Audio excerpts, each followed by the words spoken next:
경찰의 강압 수사와 국과수 감정세 오류가 확인된 이춘재 8차 살인 사건에 대해서 검찰도 재심이 필요하다는 결론을 지었습니다. 그러면서 경찰과 갈등을 빚고 있는 국과수 감정서와 관련해선 조작된 사실이 확인됐다고 거듭 밝혔습니다. 현장에 취재 기자 나가 있습니다. 김민성 기자.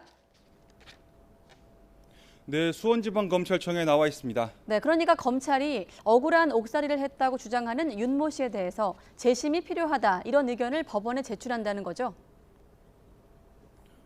네, 그렇습니다. 검찰은 윤 씨의 재심 사유가 인정된다는 의견을 오늘 수원지방법원에 제출했습니다. 검찰은 지난달 법원으로부터 재심 사유에 대한 의견서 제출을 요구받은 뒤 한 달 동안 관련자들을 수사해 왔는데요. 그 결과 윤 씨의 무죄를 인정할 새로운 증거들이 발견돼 재심 사유가 인정된다고 결론을 내린 겁니다. 검찰은 1989년 당시 경찰 수사관들이 불법 금융과 가혹행위를 저지른 사실이 확인됐다고 밝혔습니다. 또 윤 씨를 범인으로 지목하는 핵심 증거였던 국과수 채무 감정서도 허위로 작성됐다고 강조했습니다.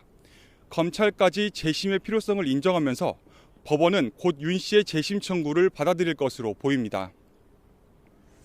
네, 다시 한번 정리를 해보면 국과수 감정서가 조작이 됐느냐 아니면 단순한 오류인가를 놓고 이제 검찰과 경찰이 반박에 재반박을 이어가면서 공방을 벌였는데 검찰이 기존의 입장을 거듭 확인한 셈이 되는 건가요? 네, 그렇습니다. 검찰은 오늘 브리핑에서 국과수 감정서가 조작된 정황들을 강조했습니다. 검찰은 당시 수사기관이 범죄 현장이 아닌 다른 곳에서 발견한 채모를 분석해 윤 씨가 유죄를 선고받았다고 주장했습니다. 또 분석 결과상 국과수 감정인이 수치를 임의로 더하거나 빼서 분석 결과를 오차 범위를 줄이려 했다고 덧붙였습니다. 다만 경찰과의 공방을 의식한 듯 단순히 사실관계를 설명할 뿐이라며 확대 해석을 경계하는 모습도 보였습니다. 앞서 경찰은 검찰과는 달리 현장에서 발견된 채모로 분석한 게 맞고 분석 수치에 오차가 나는 건 조작이 아닌 단순한 오류라고 주장해왔습니다.